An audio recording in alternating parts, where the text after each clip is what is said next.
During the early stages of the feminist movement in the 1960s, the leaders fought for the worthy goal of equality. They fought to end the constant injustices perpetrated against them by the government. Today, however, third wave feminists seems to be fighting a different sort of battle, one that seeks to end masculinity, or at least masculinity as we know it. Feminists today cite qualities like strength and courage as toxic, and would rather have men become more effeminate. This, however, comes from a misunderstanding of what true masculinity looks like. Masculinity is strength, used to benefit the weak. It is decency in the way we speak, act, and treat others. And it is courage to face life and the challenges it presents in a godly manner.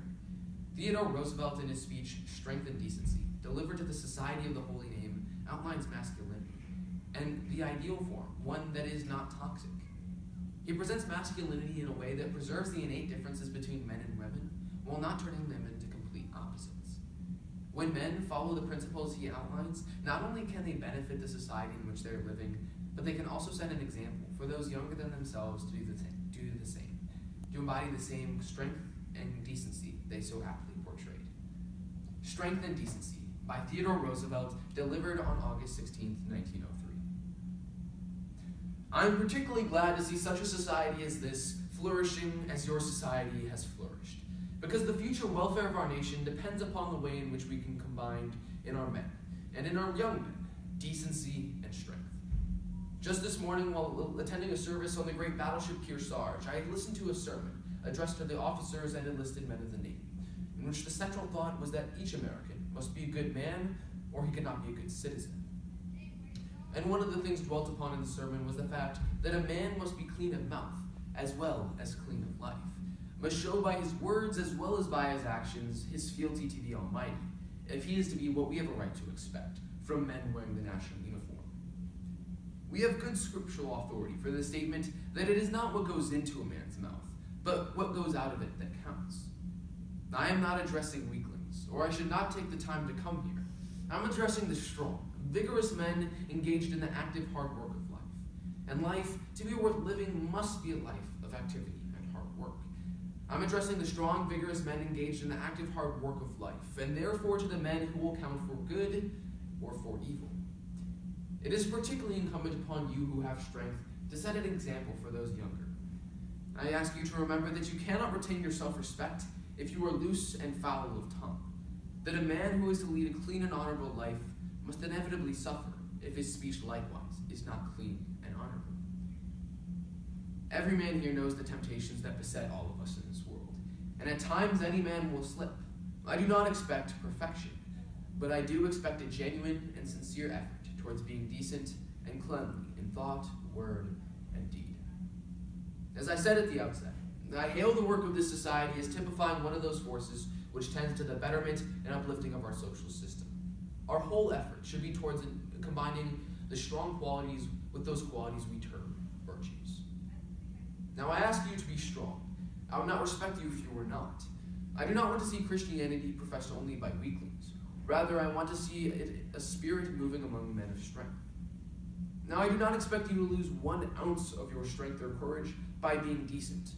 On the contrary, I want to see the men of the Holy Name Society, by their membership in this confraternity, all the fitter to do the rough work of the world in time of peace, and if, which may heaven forfend, war should come, all the fitter to fight in time of war. In our country, I desire to see the decent men strong and the strong men decent. And until we can get that combination in pretty good shape, we're going to be by no means as successful as we could be. Now, it is quite common to see young boys and young men boasting that they are going to see life, meaning by that they are going to see that part of life which is it is 1,000-fold better should remain unseen. For this reason, I ask that every man constitute himself his brother's keeper, by setting an example for that younger brother, so that he will not get such a false estimate on life. Example is the most potent of all things. If any one of you in the presence of younger people, or especially the younger siblings in your family, misbehave yourselves, if you use coarse and blasphemous language before them, you can be sure that they will follow your action and not your precept. You must remember that the most effective way to preach is by your practice.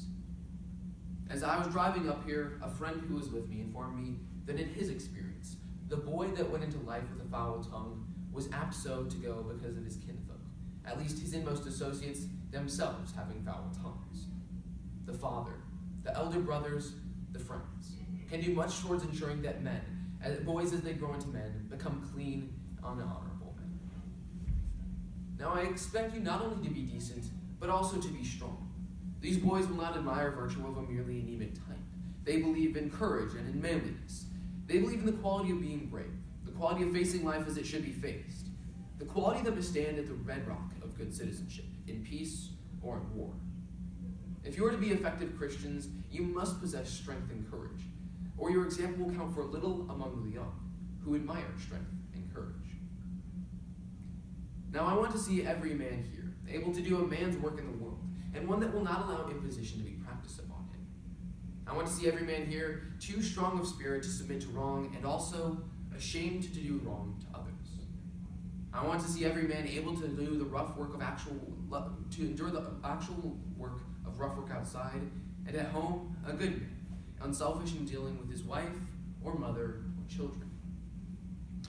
We have a right to expect that you will join in parades and in petitions, that you will join in the building up of such a great and useful association as this. And we have a right to expect that in your own homes and among your own associates, you will prove that yours is not a lip loyalty merely, that you show in actual practice the faith that is in you.